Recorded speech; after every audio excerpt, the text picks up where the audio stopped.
Rubber plant की पत्तियां पीली होकर गिर रही हैं या उसकी कटिंग को कैसे लगाना है या फिर किस तरीके से आप घना बुशी बना सकते हैं अपने रबर प्लांट को या पूरे साल अपने रबर प्लांट को सूखने से कैसे बचा सकते हैं, आज के वीडियो में मैं ज़रूरी टिप्स देने वाली हूं।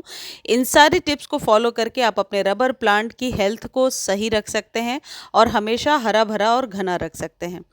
यदि आप रबर प्लांट लगाने की सोच रहे हैं तो ये one of the best air purifying plant है, ये आपको अपने घर में ज़रूर लगाना चाहिए।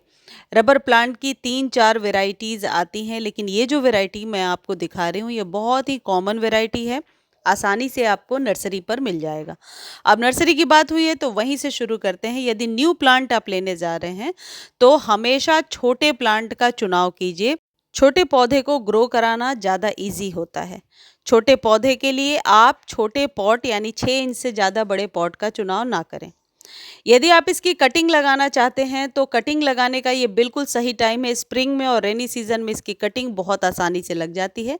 देखिए, मैंने अपने पौधे की कटिंग करी है और यहाँ से न्यू शूट्स आने लगी हैं। यदि आप अपने पौधे की कटिंग करना चाहते हैं तो पौधा कम से कम 6 महीने पुराना होगा, स्टेम 6 महीने पुरानी होगी, तभी उस कटिंग को आप ग्रो कर पाएंगे। कटिंग करने के बाद वो जो कट आपने निकाला है अपने प्लांट की, उसे आप थोड़े दिनों तक यानी 1 या 2 दिनों तक फंजीसाइड वाले पानी में डाल करके रखेंगे। अभी वीडियो में आगे मैं आपको दिखा रही हूँ। देखिए, ये कटिंग से ग्रो किया है मैंने। ये जो पौधा है कटिंग से बहुत आसानी से लग जाता है। बस इस बात का ध्यान रखना है कि वेल ड्रेन सॉइल हो और ओवर वाटर कभी भी ना हो। कभी भी बहुत बड़े कंटेनर में रबर प्लांट के पौधे को नहीं लगाना चाहिए। इसके 2 माइनस पॉइंट हो सकते हैं। या तो जब आप पानी देते हैं सॉइल अक्सर गीली रहेगी, जिस वजह से रबर प्लांट की पत्तियां हेवी होकर गिर जाएंगी। दूसरी चीज़, यदि बहुत बड़ा कंटेनर है तो पौधे की रिक्वायरमेंट ज़्यादा बढ़ जाती है और केयर करना मुश्किल हो जाता है, तो पौधे को छोटे पॉट में ही लगाइए। और जब आप कटिंग कर रहे हैं उसके बाद खाद ज़रूर दे दीजिए। देखिए, मेरे एग्लोनिमा में भी फ्लावरिंग हो रही है। ये स्प्रिंग का ऐसा टाइम होता है जब आप अपने सभी पौधों की कटिंग लगा सकते हैं, सभी को आप अच्छे से फीड कर सकते हैं और न्यू न्यू पत्तियां और फल फूल ले सकते हैं। अब बात करते हैं वाटरिंग की। रबर प्लांट अक्सर ओवर वाटर की वजह से ही मरता है, इसलिए पानी रेगुलर यानी डेली नहीं देना है। पानी का एक शेड्यूल बना लीजिए, 2 या 3 दिनों पर ही वाटरिंग कीजिए। जिस भी सॉइल में आप लगा रहे हैं सॉइल का वेल ड्रेन होना ज़रूरी है, यानी कि पानी देने के बाद नीचे से पानी जो ड्रेनेज होल है उससे पानी बाहर आ जाए। इस बात को आप ज़रूर ध्यान रखिए। पानी यदि बहुत देर तक उसी गमले में रहता है इसका मतलब है कि सॉइल जो है वेल ड्रेन नहीं है। कई बार मैंने देखा है कि जब रबर प्लांट में पानी की कमी होती है तो पत्तियां मुड़ने लगती है। देखिए, जैसे इस तरीके से, ये जो मैं आपको दिखा रही हूँ, मैंने अभी अभी वाटरिंग किया है अपने पौधे में और देखिए पानी यहाँ पर इसमें रखा था मैंने। जैसे ही पानी डाला पानी बाहर आ गया, फिर मैंने दूसरे कंटेनर में रखा यानी नीचे से दूसरी प्लेट लगाई मैंने। तो जो रबर प्लांट है इसकी पत्तियां यदि ऐसी नज़र आ रही हैं तो समझ लीजिए कि पानी की रिक्वायरमेंट है आपके पौधे में। पानी 2 या 3 दिनों के गैप पर दीजिए। अगली चीज़ ये है, लोकेशन क्या होनी चाहिए। आप रख सकते हैं लिविंग रूम, ड्राइंग रूम के अंदर, लेकिन अंधेरे में कभी ग्रो नहीं होगा। इस पर 1 या 2 घंटे की धूप पड़नी ज़रूरी है। रबर प्लांट को जब आप कट करते हैं तो इस तरीके से इसमें मिल्किश सी कोई चीज़ निकलती है। ये बहुत ही खतरनाक है आपके पेट्स के लिए, आपके लिए भी, इसलिए इसे टच ना करें। और निकालने के बाद फंजीसाइड मिले हुए पानी में इसे कम से कम 48 आवर्स के लिए आप रख दें।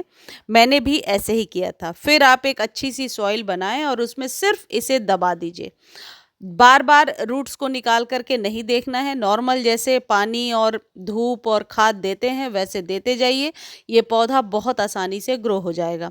रबर प्लांट जो है इसे लगाना भी आसान है और ये एयर प्यूरिफाइंग प्लांट है। बस 2 चीज़ें आप ध्यान रखें, पानी डेली नहीं देना है और शेड में ग्रो नहीं होता है ये पौधा।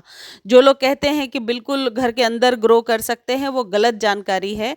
इस पौधे को धूप चाहिए होता है, बिना धूप के ये ग्रो नहीं होगा। लेकिन मई जून जुलाई वाली जो धूप है, खासकर अप्रैल आधे से लेकर के जून जुलाई तक के धूप से बचाना पड़ता है। सुबह के 1 घंटे की धूप दीजिए और यदि बाहर में रखा है आपने तो शेड पड़े, क्योंकि ऑलरेडी गर्माहट बहुत होती है मौसम में, तो सिर्फ इस पर हल्की शेड पड़ती रहे धूप की, फ़िल्टर्ड सनलाइट आते रहे तो ये पौधा ग्रो होगा। लेकिन सर्दियों में इसे फुल टाइम आपको ओपन में रखना होगा, अदरवाइज़ इसकी पत्तियाँ अपने आप गिरने लगती हैं। अब बात करते हैं कि यदि पौधे पर किसी भी प्रकार का फंगस है तो नीम ऑयल का स्प्रे कर सकते हैं या फंजीसाइड का स्प्रे कर सकते हैं। अब दो इम्पॉर्टेंट टॉपिक है, घना कैसे बनाएं। घना बनाने के लिए ऊपर के लीफ को आप कट करेंगे, प्रूनिंग 6-6 महीने पर करते जाइए, आपका पौधा घना हो जाएगा। इसे लंबा और स्वस्थ रखने के लिए हर एक 15 दिनों पर आप कोई भी प्रकार के कंपोस्ट को 1 कप डालिए, जैसे मैंने अभी डाला है। ये पौधा छोटा है तो कम लिया है मैंने, और वो थोड़ा बड़ा है तो 1 चम्मच भर के लिया है। ये है वर्मी कंपोस्ट। ये देने के 1 वीक के बाद आप चाहें तो बनाना पील वाले फर्टिलाइज़र को दे सकते हैं, यानी केले के छिलके को पानी में भिगोइए और अगले दिन उसके वाटर को यूज़ कर लीजिए।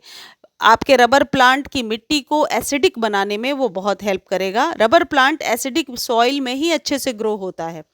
कभी भी जब आप खाद देते हैं उसके बाद पानी देना ना भूलें, पानी ज़रूर दे दें जैसे मैं दे रही हूँ। इतना पानी देना है कि ड्रेनेज से पानी बाहर आ जाए। इसके बाद अगली वाटरिंग तभी करेंगे जब 2-3 दिनों के बाद सॉइल ऊपर से आपको ड्राई नज़र आएगी। मुझे उम्मीद है जानकारी आपको अच्छी लगी होगी। धन्यवाद।